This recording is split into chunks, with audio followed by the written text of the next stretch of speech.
You're listening to the Beer O'Clock, the Beer O'Clock Show. You're listening to the Beer O'Clock Show. It's Beer O'Clock and this is the Beer O'Clock Show. Thanks for joining us once again. My name is Mark and joining me is my beer buddy Steve. Hello, Steve. Hi, Mark. How you doing? I'm doing all right, mate. How are you? I'm very well, thank you. Very good. Also joining us is the maker of tonight's beer from Buxton Brewery. It's Colin Stronge. Hello, Colin. Hello, gentlemen. How are you? Very well. Thanks for joining us tonight. Very good. Thanks, Colin. How are you? Yeah, I'm very good, thank you. Welcome to the show. This has been a long time in the making. Yes, I think we've been talking about this for now on a year now at least. Yes, so, yeah. Finally nailed you down and got you on. So tonight's beer is a biggie. It's Yellow Belly, an imperial stout, 11% from Buxton Brewery. We're going to crack it open now. We're just going to get straight into things because there's plenty of questions to be asked of Colin and to hear all about Buxton Brewery. And so this is a peanut butter and biscuit stout. Is that right? That's correct, yeah. Wow. It's a peanut butter and biscuit stout made using neither peanuts nor biscuits. Well, that was going to be our first question right there, Colin. So we may as well just dive straight in there. Okay. So made without peanut butters or biscuits. How did you get the flavour and the aroma into it then? Or is that a secret and you can't tell us? Yeah, I mean, I could tell you, but I'd have to kill you and all your listeners. So it wouldn't take you long, don't worry. So the smell of that straight out of the bottle, cracking that top. Oh yeah. My God, man, that's a lovely smell of it. Yeah, it's pretty intense. I've not had this version before. I've only had the Sunday version. Oh, really? Yeah. So I've kind of been holding on for this moment, Colin, to enjoy it on tonight's show for the first time. But the aromas on it they're very similar to the Sunday version. What I found from that version was straight away it was like unwrapping a Snickers bar. The aroma you get of it, and you're getting that again in this. It's absolutely beautiful, the aroma of it. Yeah. But, I mean, saying it's like a Snickers bar is exactly what I'm getting. It's like lovely sweetness, chocolatey, little hint of peanut coming in. Mm-hmm. Gorgeous. The idea of the Sunday was kind of to be like sort of the exploded version of the original. So when we first made this beer with the guys from Omnipollo for the Rainbow Project the year before last, it was our intention was to, like I say, to make a beer with the aromas and flavors of peanuts and biscuits, but without actually adding any. Then when we tasted the first batch, we had a sort of a brief discussion about doing a second batch where we pushed the flavors that we got from the beer to sort of their nth degree, or to the far extreme of what we could do with them. So we took the original beer, another brew of the original beer, and aged it in bourbon barrels with cacao nibs, vanilla pods, and lactose, and that's where the Sunday came about from. And I mean, the Sunday version, I had it at the weekend in preparation for tonight. I put that one down to research, and yeah, I mean the flavors in there are just amplified. But at the same time, they're so very soft and so very smooth, and it's literally like you're drinking this soft, smooth, sort of almost like a dessert, which I suppose is what you were going for with it. But exactly. Then at the end, you just get that little bourbon burn, and that's what just finishes it off perfectly. That's very kind of you to say. We're very happy with it. It's a very very complex beer, and there were a lot of nerves while we were sort of aging it and preparing it, just because the Yellow Belly had been received so well. Obviously, we kind of had to up the game from there a little bit. So it's good to hear that paid off. Mm-hmm. So you mentioned there when you were just introducing the beer, the kind of where it originally came from. Mm-hmm. Obviously, the whole purpose of the Rainbow Project is to bring out colours, and the year that you produced this, you were given yellow. That's correct. So I know it's something that's been quite the topic of conversation over the last couple of years. Talk us through, where did the inspiration come from for the packaging on the beer? It was the packaging was very much the idea of Carl Grandin, who's the designer for Omnipollo. The idea of the beer came about through a very long series of conversations between myself and Henok Finita, who's the brewer of Omnipollo, where we were discussing yellow and what yellow meant to us. And at the time, there was a lot of, in many countries across Europe, it seemed there were a lot of sort of far-right, fascist, racist groups that seemed to be coming into power. And we were having a lot of discussions about yellow and cowardice and how this kind of related to the voting was one thing that we kind of focused on originally, about the voting process of how you're in this darkened room and you make your choice, but you don't ever have to tell anyone what you do. But it kind of gives people almost the power to be more racist than they ever would in normal life. So that was one of the sort of the initial points of where we kind of based the idea of the beer.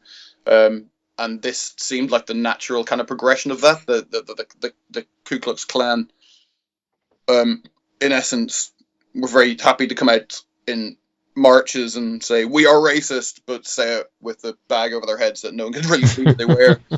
So it was kind of, the idea was about, sort of trying to expose that cowardice, and that's why the yellow belly thing came together. Well, I mean, it works. It's very distinctive packaging. It Yes. certainly stands out on the shelf, doesn't it? We were rather nervous about it. It's had a release recently in the US, and we were pretty nervous about how it was going to be accepted over there. Yeah, and how's it been accepted? Okay, we've not had any death threats that I'm aware of yet. Although, to be honest, I think we were kind of expecting them a little bit, but. Yeah, no, I think it's got down quite well. I think the message has kind of resonated quite true as to what we wanted from it. So, yeah, hopefully it stays positive on that note. So, Steve, let's start getting into this beer, buddy. Yeah. I for once, mate, I think I'm a little bit ahead of you because I've been sipping it since I put it in the glass. But let's do the cheers. Cheers, guys, and we'll get stuck in. Cheers. The aroma of that, I still can't get over it. Have you tried the beer before, Mark? No, I haven't. This is my first time. Ah, right, okay. That was my first sip. Bloody hell!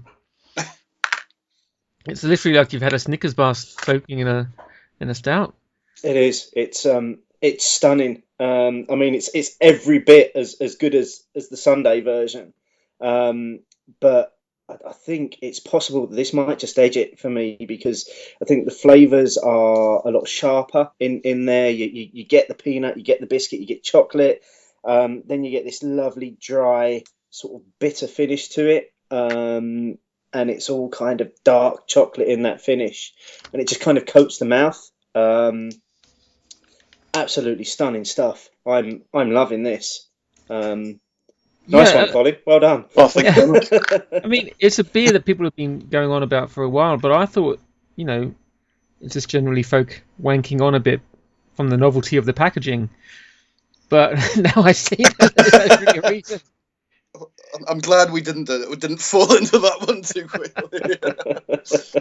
Well, you know how some people get a bit worked up about the novelty agree. of something. Yeah. And what people do, I know how the beer geek community works, and a lot of it is, they can get very, very carried away by it on something like that, like a really sort of unique sales point. But the whole point behind it was, especially when we sort of finally decided this was the packaging we're actually going to go with, that the beer had to be every bit as stunning as the packaging would suggest, or it would just come off as a bit of a damp squib. Yeah, and it's not a tiny beer either, is it? At 11%, this is quite a beast. Yeah. At the time, probably one of the stronger beers we'd made as well. I mean, I think we've kind of developed a bit of a name for ourselves by doing sort of really quite large ABV stuff, and this at the time was. Yeah, definitely up there. I suppose we'd done sort of Rain Shadow and Double Axe had been the first release of that had come out around the same time. But yeah, it was. I remember having the discussion with Henok when we were like, well, how big we just basically discussed a big ABV beer, and I sort of said to him, well, how high do you think we should go? he was like, I don't know, man, the sky's the limit. The sky's the limit. We've got to go for it. Like, Hennock's just the most enthusiastic guy in the world. And if you, whenever he gets an idea in his head, he really, really always wants to go for it. And I think you notice with a lot of their beers that the whenever there are flavors added, it's always pushed to the extreme and pushed to the absolute nth degree of what they can do with it. So this was the idea was that I had to stand up basically and match exactly what he'd do with it if he was making such a beer. So. And I think that comes through because you've recently done another one with them as well, haven't you? Did the ice cream pale ale? That's correct, the vanilla version of it, which I was lucky enough to get my hands on at Indie Man. Brilliant. And it was one of my beers of that festival. But again, that literally did what it said on the tin. All the flavours were in there.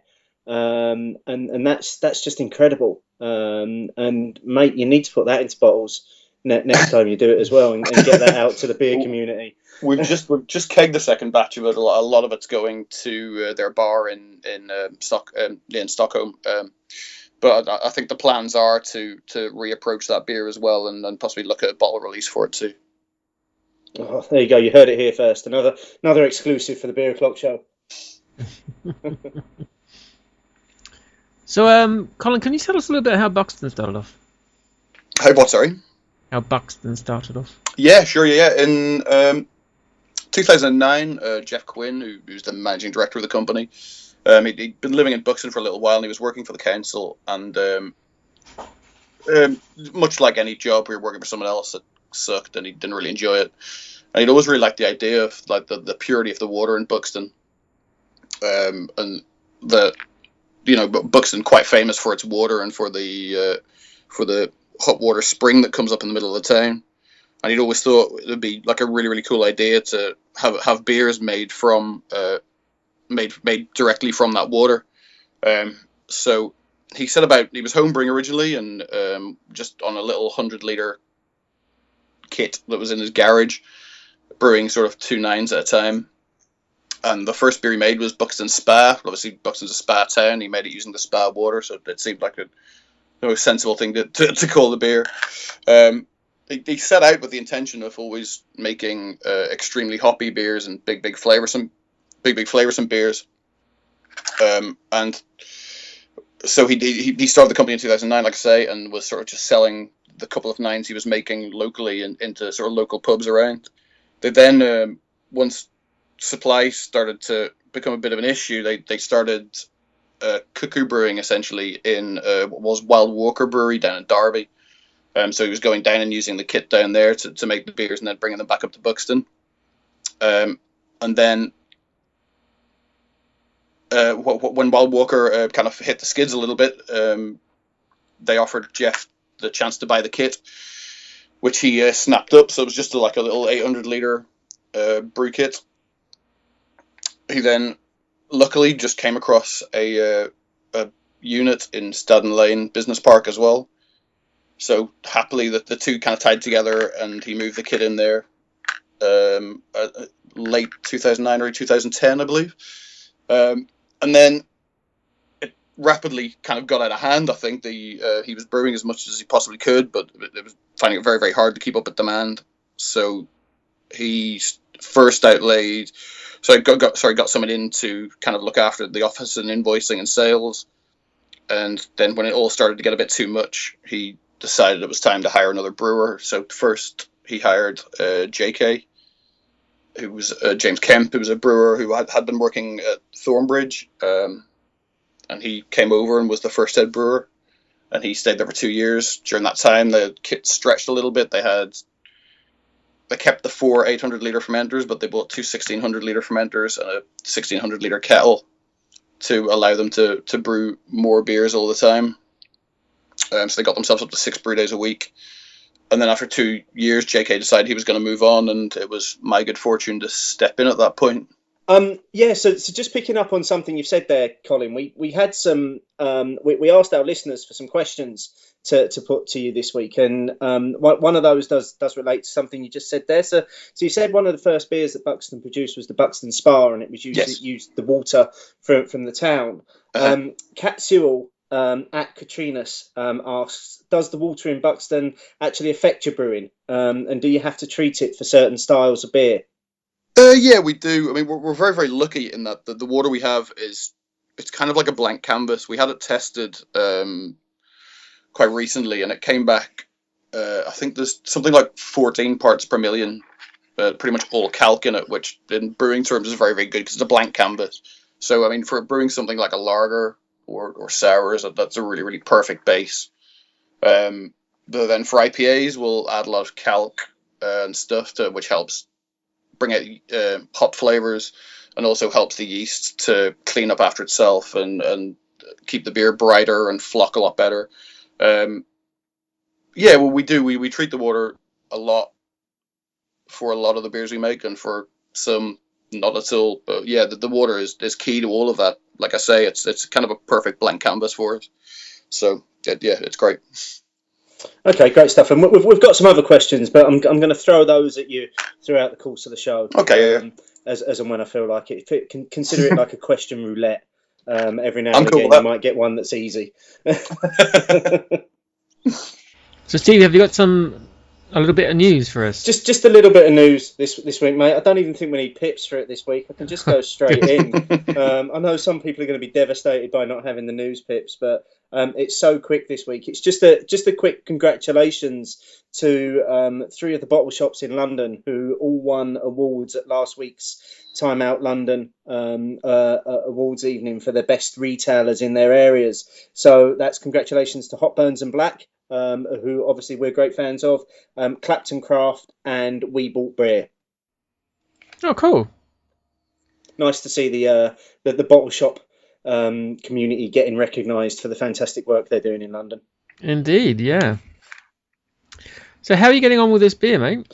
I am loving it. I'm sitting here. I've got it in the most ridiculous size snifter glass you could possibly picture in your mind, and I'm swirling it around the glass, and I'm just sniffing it, and I'm taking a little sip every now and again, and I'm loving it. I'm still getting the incredible aromas and flavours coming off of it. It's still got that really dry finish, and there's a little boozy burn at the end of it, which I'm picking up now as well. Yeah, the sweet chocolate kind of really makes it uber sippable, which is very dangerous at 11%. But you can definitely tell it's packing that punch of ABV, though. Yeah, it's perfectly sensible drinking for a Monday night when we do the show recording. Colin, just we spoke a little bit about Buxton itself. I'm quite interested in sort of your journey to Buxton and where you've come from. So do you want to just give us a little bit of I suppose a history of you? Yeah, sure. Buxton's actually like the 4th brewery I've worked at. My career started like purely by accident in the year 2000. I was working part time in a pub while I was at university in Liverpool, and I just dropped out. I was kind of at a bit of a loss and didn't really know where I was going with myself, and sort of in my hanging around, and started working at this pub, and there was a brew pub. There's a brewery attached to it, and the guy who was the head brewer there was the son of the guy who ran the pub, and they just could not work together. There was just fighting and shouting and yelling a lot. So the younger lad decided he was going to move on, and his dad basically came to me and sort of, as I was the only guy in the pub with sort of just come into a lot of free time, he sort of said, "Well, would you be interested in coming and learning to brew beer?" At the time, I just thought, wow, it's going to be a bit extra money. It'll be extra hours, so at least I'll learn something along the way. So I took it on, just kind of with one eye of kind of just getting a bit of money to kind of get myself going again. But within sort of 2 or 3 months, I'd really fallen in love with it, and was really enjoying the processes and everything. And then a guy happened to be in town named Stephen McCormack, who's now head brewer at White Horse Brewing down somewhere near you guys, I think just outside Reading. And he was a qualified brewer, had done his degree in Newcastle, and he was just kind of he used to had worked at Witchwoods, making Hobgoblin and all that kind of nonsense. But he was like really enthusiastic, and he came in and he really passed that enthusiasm on to me about just sort of looking after the process and how everything worked. but I kind of the job was quite big and physical, and I sort of like even sort of a 21, 22-year-old guy at the time, I was starting to have some problems with arthritis in my knees, and I thought I can't really go on with this. There's a lot of lifting and stuff, and it's probably not going to do me any favors. So I actually left and went back to university in Salford this time. And while I was there, my girlfriend at the time took me to the Marble Arch pub in Manchester.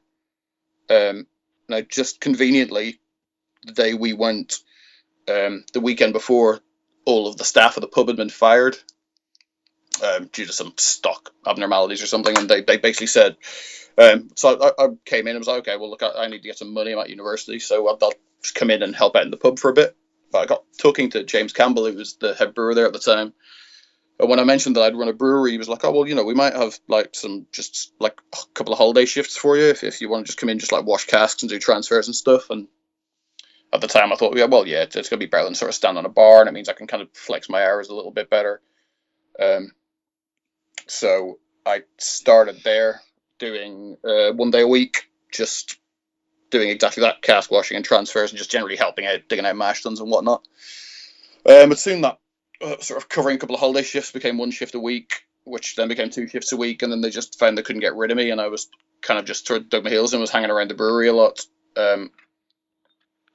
So this was working out really well for me, as it was just kind of covering my time while I was at university.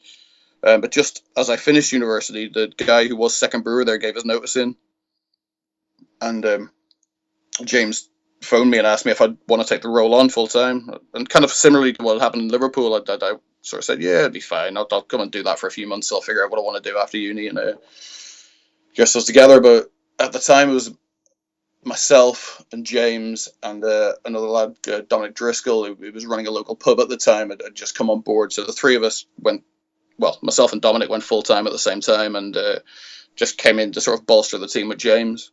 And this was all around sort of like 2006, 2005, 2006, maybe slightly earlier.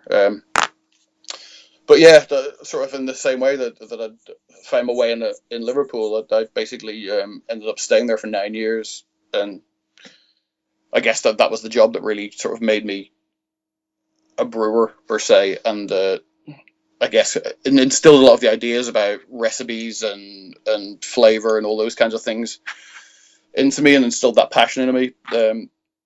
So then in 2011, I guess, was it 2011? 2011, 2012, I got offered a job at Black Owl Brewery up in Scotland. They were just expanded. They were moving up to a new 50 hectolitre kit, and they were looking for someone to kind of come up and run the show up there. So I went up and spent 2 years up there in the most beautiful part of the world. It's absolutely stunning, like a really amazing place. But the problem with it being it's sort of 3 hours north of Edinburgh.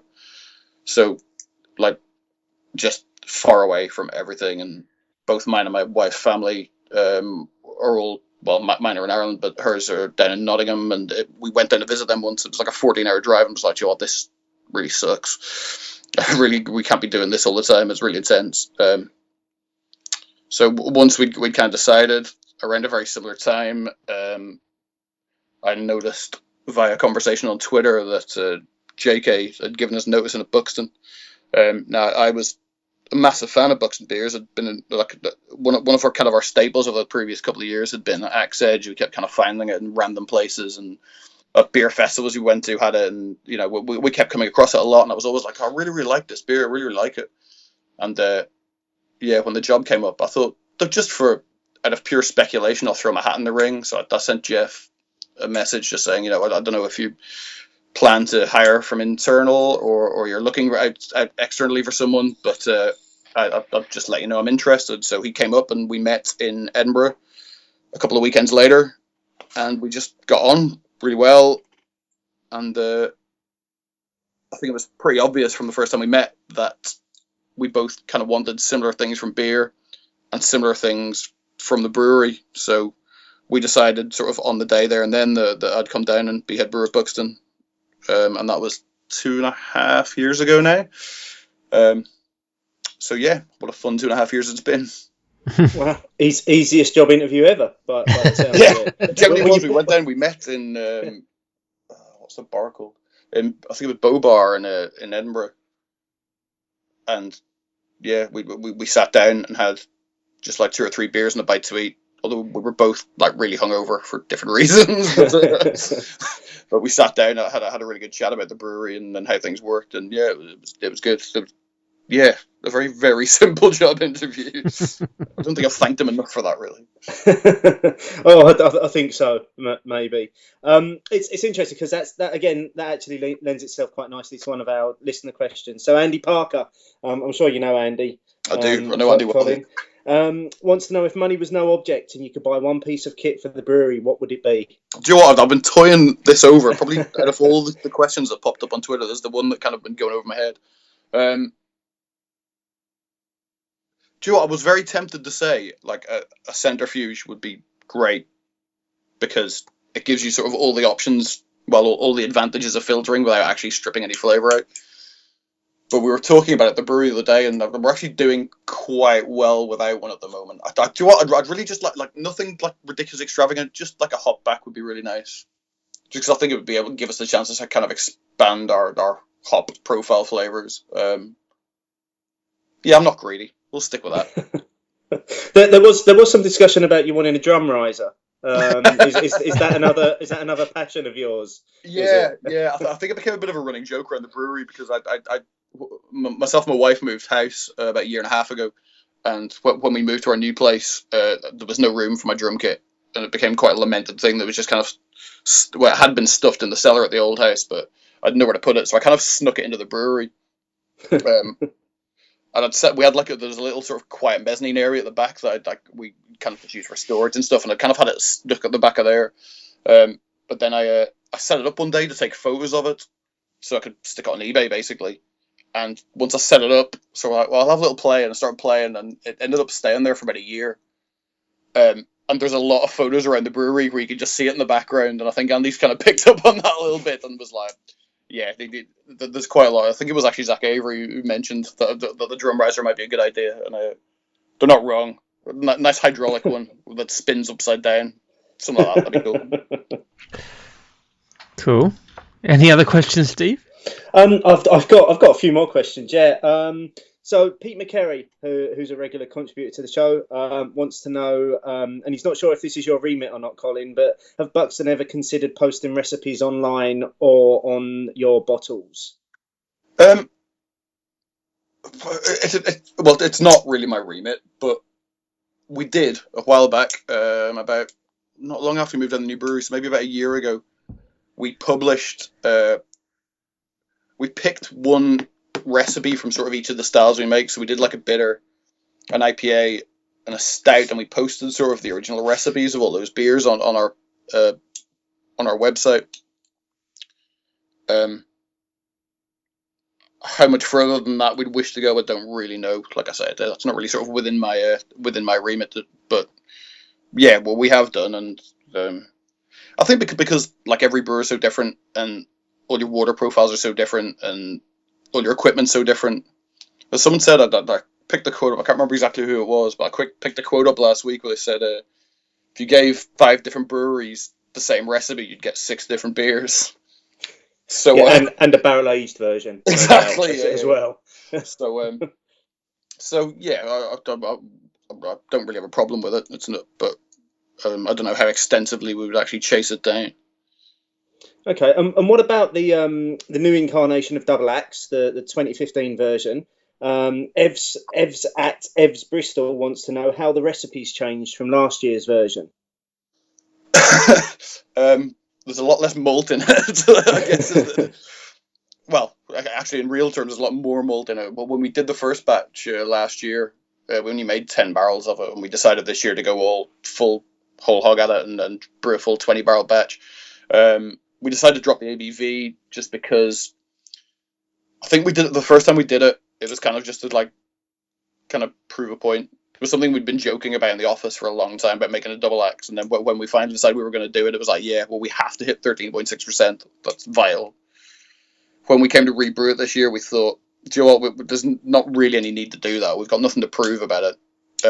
Let's just make a beer that we know that we can handle quickly and without a lot of effort. Well, not a lot of effort, but without causing major hang-ups in the fermentation process.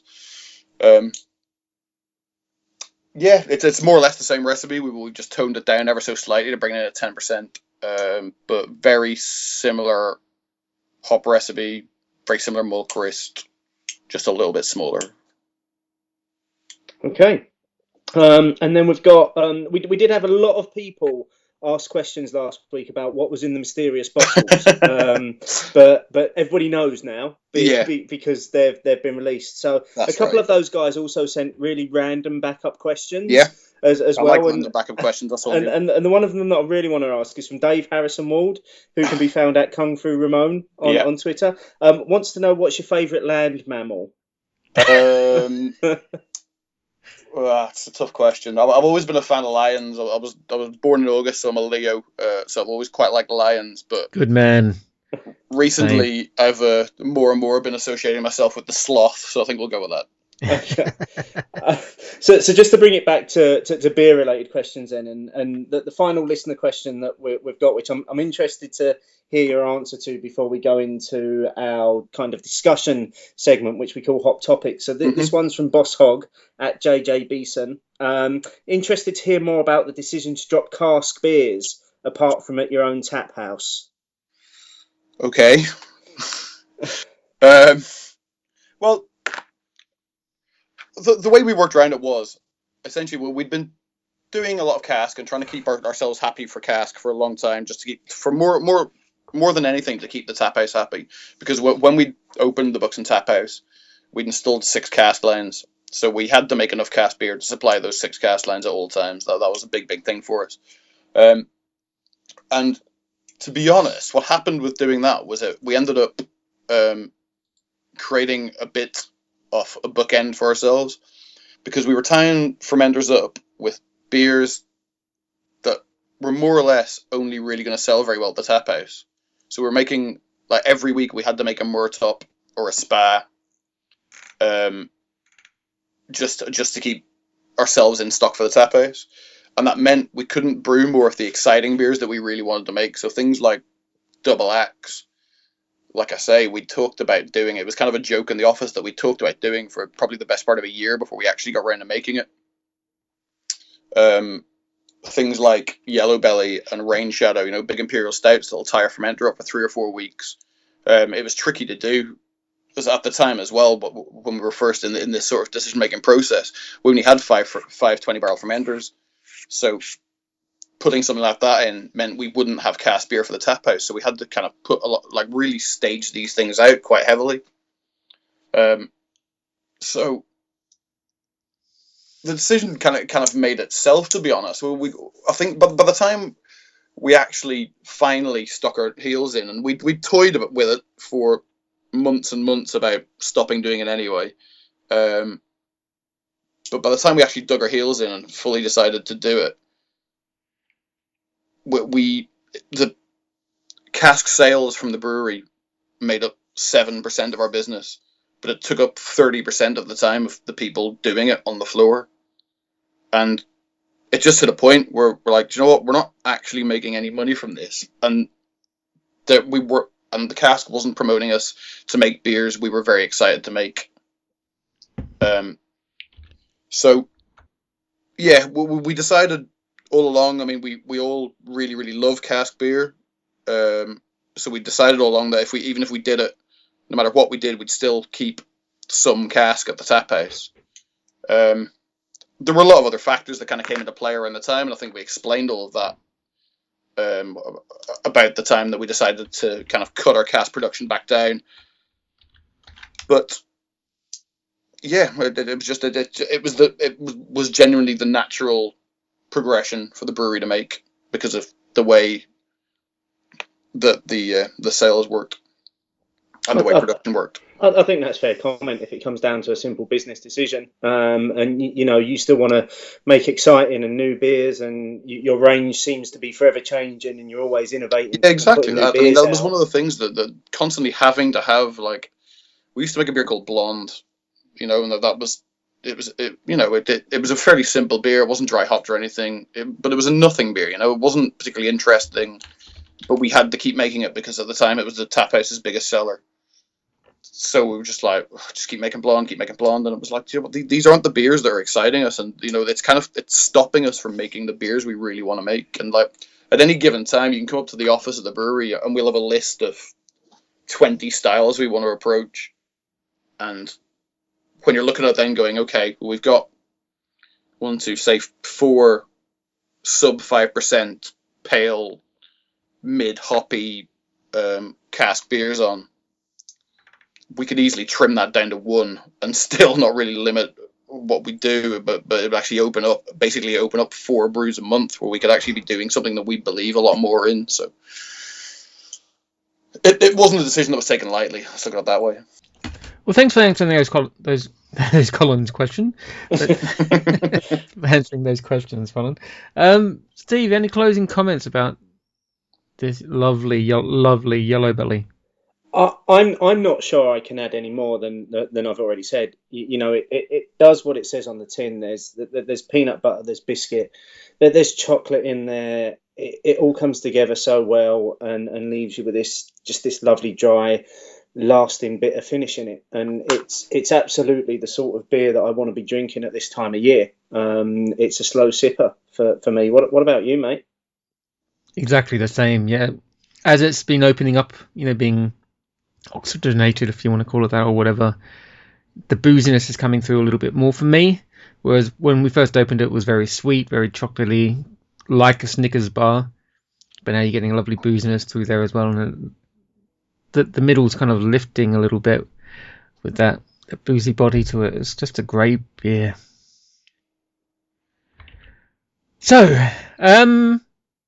do we have a prize, mate?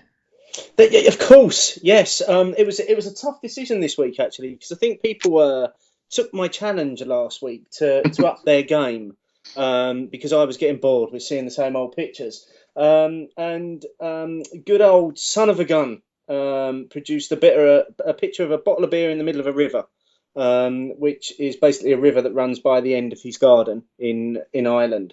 Cracking picture. You can find it on our Instagram feed. It's linked through to in the show notes. And if you want to have a go at winning your own a big box of nothing in our weekly prize competition, just put a picture up on Instagram and use the hashtag Cheers Guys. And if it's the one that catches my eye next week, I will fill the big box of nothing myself. I will wrap it and I will post it, and it will be with you before Christmas. You're such a kind soul, Steve. Oh no! I'm on give here. That's what it's about. So let's move on to what was quite a popular hop topic this week. Yeah, I seem to have hit a bit of a run with hop topics that are engaging our listeners. Before we go into this week's one, I do just want to make an apology for last week's one. I made a comment during last week's hop topic that people like observing people arguing on Twitter like they like rubbernecking road accidents, and that upset a few of our listeners. So if I have offended anybody, I am sorry by that comment. But on to this week's hop topic. The question that we asked this week was, are tap rooms now an essential part of a brewery's offer? So first of all, the Twitter poll, a little bit closer this week, 57% of people saying yes, the remainder saying no. And just a few comments to back that up as well. So on the yes side of things, we had Miles Lambert saying it's essential in the sense that they enhance the whole craft beer offering. Freshest possible beer is a real selling point. Breaking Bread at Heisenberger 1, not essential but preferable. Often a nice addition, and once reputation is built, people will want it as fresh as possible from the source. Hop Hideout, who wouldn't want to go and drink beer where it was brewed? Martin Oates, not necessarily essential, but when they do, I prefer them to showcase their own beers rather than others, which is something I'm going to come back to with Colin in a second, actually. Justin Mason, increasingly so, many publicans won't touch beer over 4.3%, so sometimes they're only place to try a brewery's range. John Rogers, probably not essential, but a tap bar really does bring brewery into a reality experience for a visiting drinker.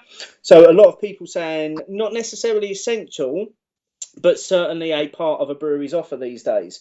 A few people saying no, and outrightly saying no as well. So the bearded one, said, I said no, but it depends on your business model. Personally, I love them, but a brewery that owns pubs works too. Ed Razzle, who manages the Swan in Stratford St Mary, doesn't agree. He's a cynic and he likes to make good beer available to all. Pubs are the best way to do that, and making a trip to a tap room predicates a pre-knowledge of the beer, whereas my job is to promote all. And then Ian D at Lugsy 51, no, not all breweries have time, space, inclination. Having a few is great, but plenty of existing pubs need our custom too. So people on the no side very much saying no, pubs can still do what tap rooms do, and they can do it well. And then there are a few people, Luon Brew, Dracuba, Ollie Clark and Dave Martin, who all said they're a plus, not essential. However, if you put them in the middle of nowhere and make them difficult to get to, it makes it more difficult for the punters to get to. So that was kind of the Twitter sphere view on tap rooms. Colin, in regards to the Buxton Tap House and the conversation we were having previously about cask only being made available there, how important is that facility to Buxton's business model now? That's a very good question. Well, varied. I think it's great for us that we have somewhere that we can use as sort of a central advertiser for our product. Buxton's not the easiest town in the world to reach, as you found out a couple of years back.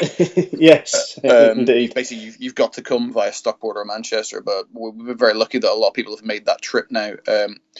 To draw people out to the brewery is a bit tricky because we're sort of to reference one of the points someone else made there. The brewery's just over 2 miles outside the town, so it's a sort of an hour's walk out from the train station, or a taxi ride out. The tap house for us is just sort of a great link to the town, and I think it's become a big sort of part of what we do when we have this sort of series of what we call experimental kegs, which is kind of my fun time to kind of go and blend some things that we've got left at the brewery and have a bit of a play about, and that's resulted in it's great for us that we have that outlet and somewhere that we can check them.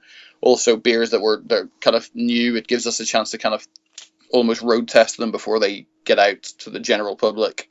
And also then to kind of test them with a small sort of cross section of the general public as well before they sort of hit a wider release. On top of which, it's just a great social aspect for all of us because prior to the tap house opening, there was only I think 2, maybe 3 pubs at Buxton that stocked any of our beers, and for the most part, it was generally either Moortop or Spa in cask. So our chance to sort of trial a lot of beers just wasn't really there, to be honest. So it's sorry, go on. Sorry, I was going to say, is it only? It's not only Buxton beers that you stock, is it? You have a couple of guest taps there as well. No, yeah, we have guest taps as well. But that kind of added to the other reason that like I say, that the pub variety in Buxton up until we opened the tap house was not great. So the chance to try other people's beers sort of in a similar style or sort of more experimental beers just wasn't there. So it kind of gives us a chance to get in beers that we want to try as well, that we might not necessarily be able to get our hands on, and bring them a bit closer to home for us. So the predominance is still on your own products rather than guest taps, isn't it? That's where you're going to showcase your own beers first. And we've now got. I mean, it's even changed a bit since the last time you were up, Steve. We now only have 2 cask lines. Sorry, but we now have, instead of the 8 keg lines we had previously, we've now got 16. Wow! So we generally, off that 16, we'll have 14 or 15 of our own beers and 1 or 2 guests on. We've been quite lucky this year. We've managed to get hold of quite a few American craft ales and some other local stuff as well. So yeah, it's good to kind of give us a little bit of variety and kind of mix it up. And it's one of those things when you run a pub like that, it's very, very easy to become totally cellar happy with just kind of, because you just drink your beers all the time. So you know your beers are as good as they can be, but you don't necessarily know what everyone else is making out there. So it's good to kind of give us that little bit of a link back to the wider craft world, I guess. Mm-hmm. And Mark, what about yourself, mate? Do you have any views on this one this week? I do. It's not an essential part for a brewery. I mean, the thought of a brewery starting up and immediately investing in a tap room because I think it's something essential is just, it's the wrong way of thinking in my mind. But they're nice though. So if a brewery can offer one, then that's great if they can get the punters in. But to go back to what Ed Russell was saying and agree with him, if you can find a bar or a pub that has an owner or a manager like him that is there to promote a wide range of beers to people and to, help educate them and share the wealth of different beers that are out there and all that kind of stuff, then that's fantastic. And that's my preferred method of going and finding new beers. Okay. Fair enough. Well, again, another interesting hot topic this week. You can still comment on this hot topic. Just use the hashtag hot topic and let us know what you think. And there'll be another one along next week. Very good. And we have a giveaway that's still going on. We have, just a reminder that if you want to win a 6-pack of Dark Stars Revelation in cans, you've got until 6 p.m. on Monday the 30th of November to tweet us the beer that was your beery revelation and the reason for it. And make sure you use the hashtag beery revelation. And we'll be drawing a winner using our fantastic random number generator on next week's show. Very good. We have an interview coming up after the Tinkly Tinkly music. What's that interview all about, Steve? That is with beer writer and journalist Adrian-Tierney Jones, who talks in the interview about some tips around how to get into beer writing, blogging and broadcasting.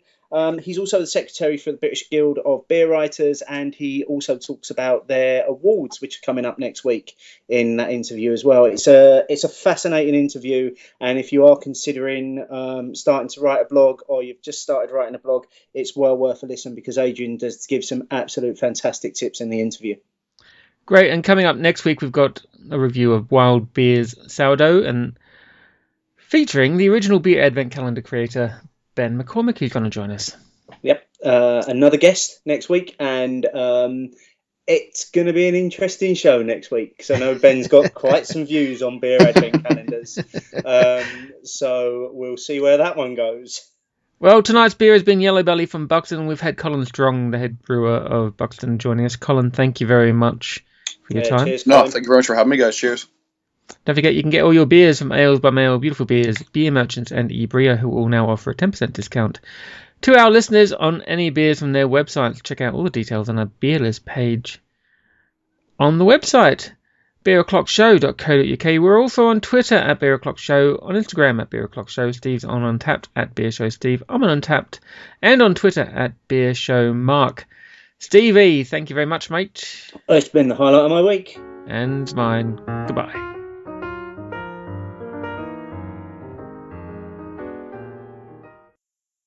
It's Beer O'Clock, and this week we're joined by Writing Royalty as we chat to acclaimed beer writer Adrian-Tierney Jones. Adrian, welcome to the show. All right, how's it doing? Yeah, good, thank you.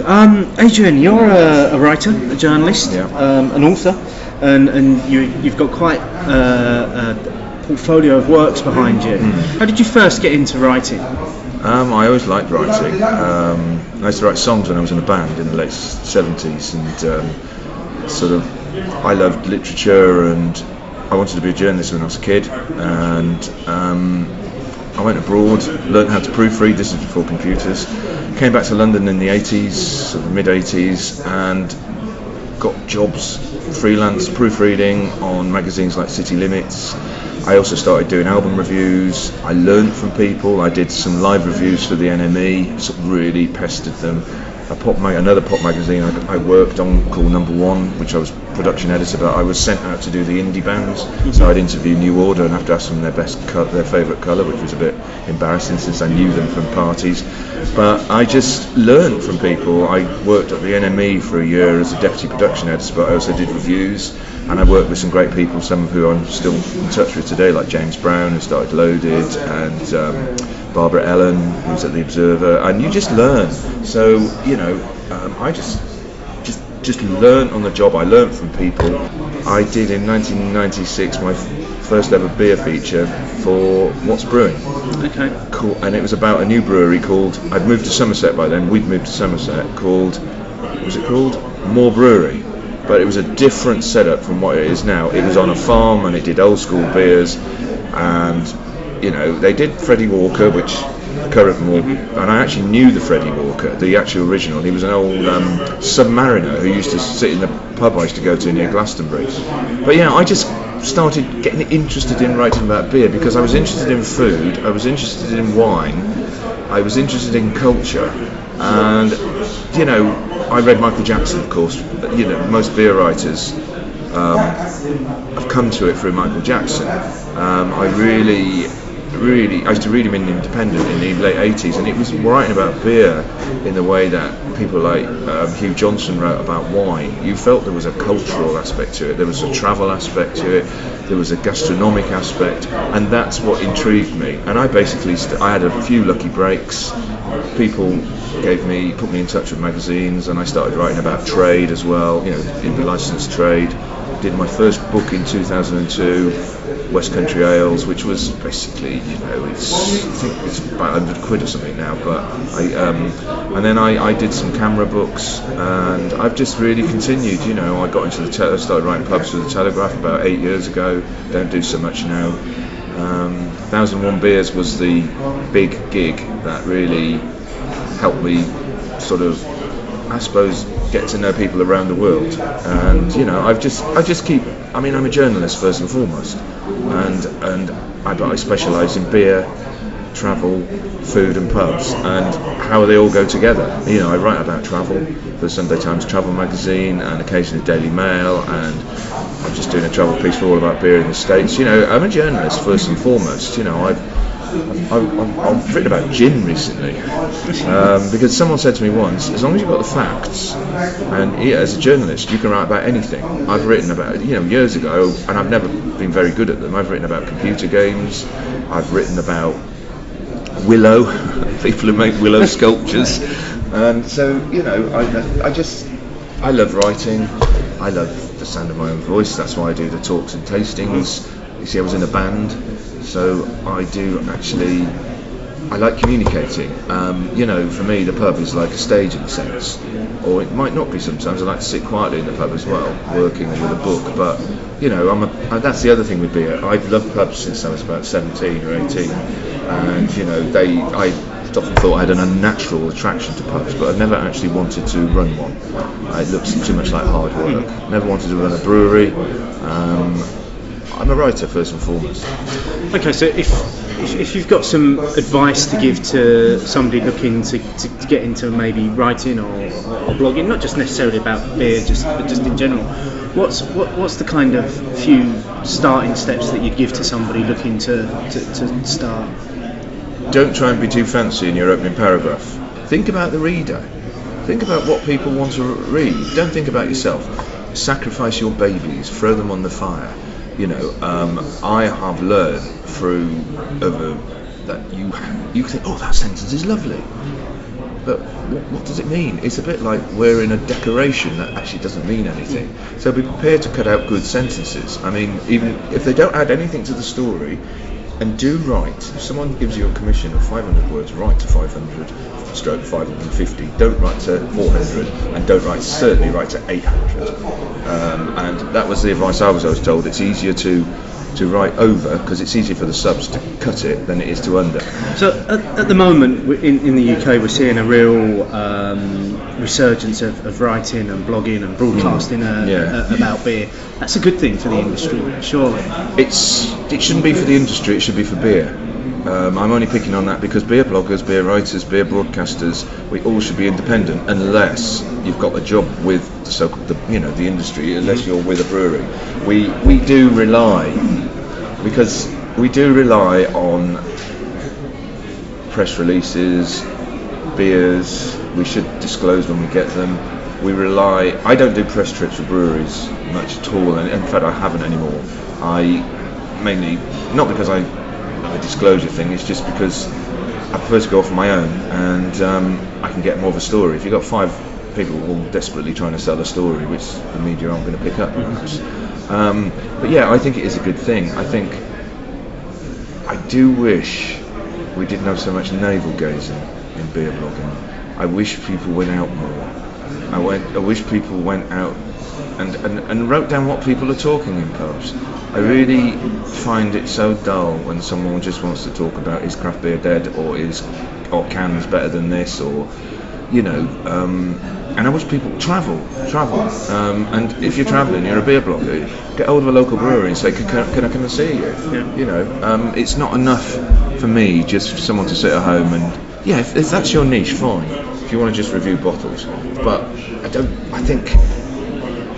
I want beer writing to be on the same par as wine writing. As I said, Michael Jackson for me did it, and several other writers have done it. You're also the secretary of the British Guild of Beer Writers. Yeah. That must keep you busy, surely. Yes, it does. I do get an honorarium for it. Not its true market value, but that doesn't really matter. I've been doing it for 8 years, I think. I was a committee member since 2003, and I remember joining it, and I remember thinking, I suppose I was a bit snobby because I come from a different background.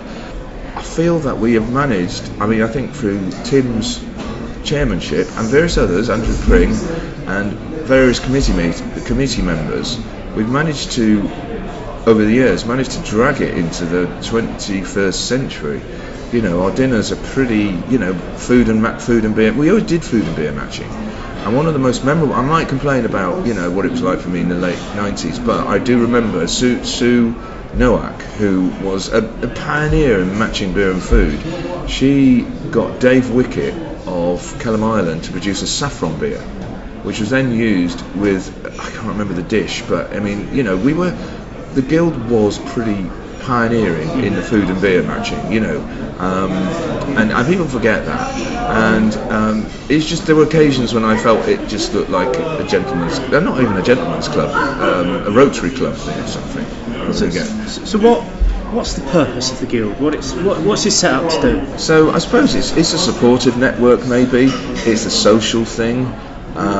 We are always trying to get the message across to the media that beer needs to be treated as, not treated seriously, but there are a lot of stories out there, and it's not always. I think beer coverage in the media has really improved in the last several years, especially. It's. And I think the difficulty for people sometimes with the media is what they think is a story that goes on their blog. The media thinks, no, sorry, it's not a story. Yeah. I don't want 500 words on why Ballast Point got paid 2 million. In fact, I'll send that over to the business editor. He might want a paragraph on it. We'll get James Watt to a quote from him. So I think in one way we have not achieved our aims, in another way we're quietly digging away, and we've got very good links with a lot of sort of other media organisations, and I, as a secretary, I'm the first call a lot of the time for TV companies.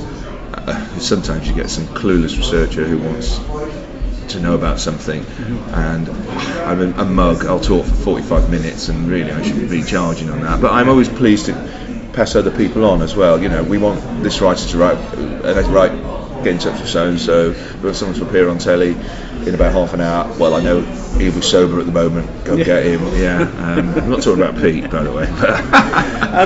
Can anyone join the guild? Is it open membership? We have changed the membership. No, it's not. It's not camera.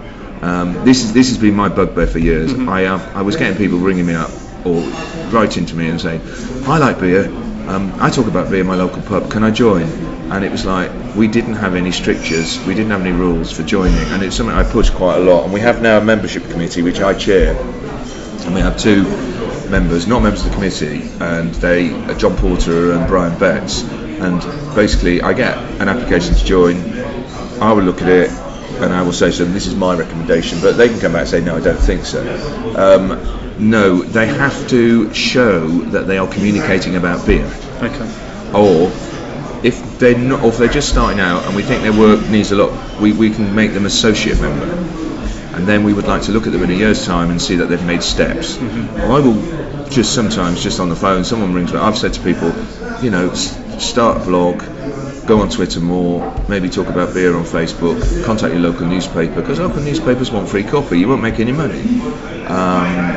If you want, work for your Camera newsletter. There are some good ones out there. and they will get features. You won't get paid, and then you just have to. It's about. If you want to write about stuff, it's no good saying to the Suffolk County magazine, I'd like to write a piece on Essex beers. It's got to show. It's not like it used to be. We do have a membership. We have a few members who don't really do much anymore. But because this new rule came in, it's not retrospective. Yeah. People, all members are valued. And you've got the annual awards dinners coming up. How important is that as an event to the guild? Well, I think it's quite a big event in the industry. I hesitated to use the word industry a few minutes ago, but it is a big event in the industry. We have lots of people there. We have a flurry of last-minute requests. Oh, can we come? Can we come? I remember a conversation one year, about 10 years ago, when Andrew Pring was chair, and he was saying what we want is when the beer writer of the year is announced, we want it on the Today programme the next day. We've never achieved that, but we have managed to get it into media stuff, and it's up to people who win as well to tweet about it, to Facebook about it, to not in a big bragging way, but gosh, I'm pleased or whatever. But it's up to them in the end. It recognises the achievements of writers. It's a good piss off.